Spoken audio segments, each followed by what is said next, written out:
Hey everyone, it is Maundy Thursday in Holy Week. It's traditionally the day where we as a community of followers of Jesus, where we remember the time when Jesus gathered together with his disciples in the upper room, where he shared in a very special moment with them before he goes off to the garden and faces his arrest and trial and death on the cross. So tonight I wanted to share in that special moment, not in some fancy place in the church or in somewhere overly religious, but instead from the table where Krista and I share meals with our children.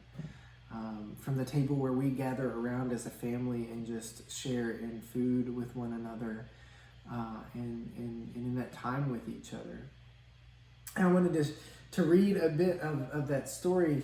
So from Mark's Gospel, it reads, "While they were eating, Jesus took bread, blessed it, broke it, and gave it to them, and said, 'Take, this is my body.' He took the cup, gave thanks, gave it to them, the apostles, and they all drank from it. He said to them, 'This is my blood of the covenant, which is poured out for many. I assure you that I won't drink wine again until that day when I drink it in a new way in God's kingdom.' After singing songs of praise, they went out to the Mount of Olives." We know that Jesus in that moment shares in something special with the disciples and even the one who betrays him. When we wrestle with what it means to be the church in the midst of this Holy Week that is so different, where so much stuff is happening in a distanced way, there are tremendous gifts in our tradition and in the things that we are used to sharing in with one another.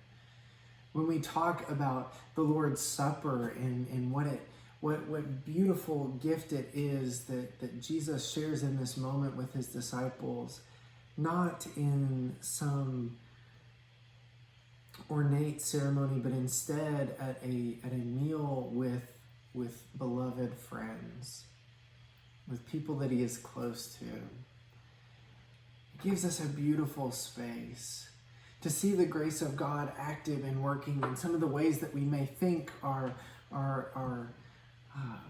mundane or daily routine.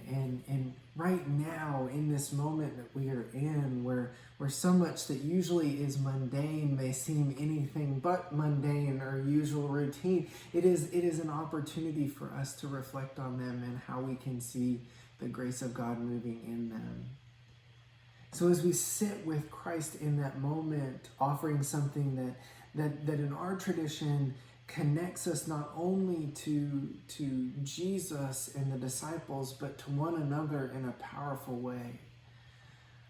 It's a gift that it happens at the space of a meal, where at any given moment, any given time where we gather around a table with friends or family, we can remember that moment that Jesus shares in, that invitation that is given, that space where God's grace is present in and among community that longs for something more.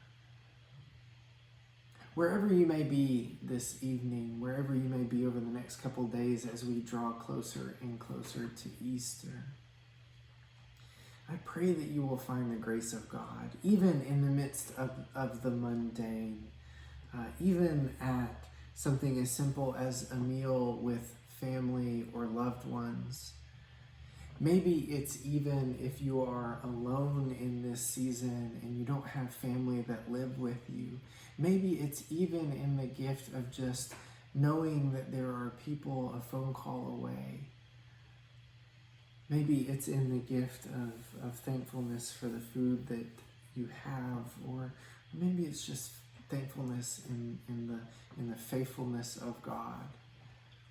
Whatever it may be, remember that this time, this Holy Week, this sitting, this intentional reflection, it is a gift and an invitation for us to sit with and remember all the ways that God moves around us, that the Holy Spirit invites us to see the wonder and work of God, to see how transformative the love of Jesus can be in our lives.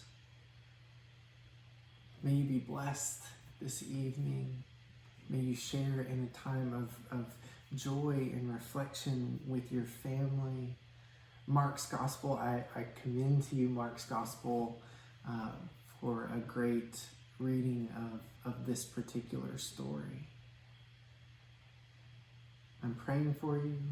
I look forward to celebrating Easter with you. God be with you.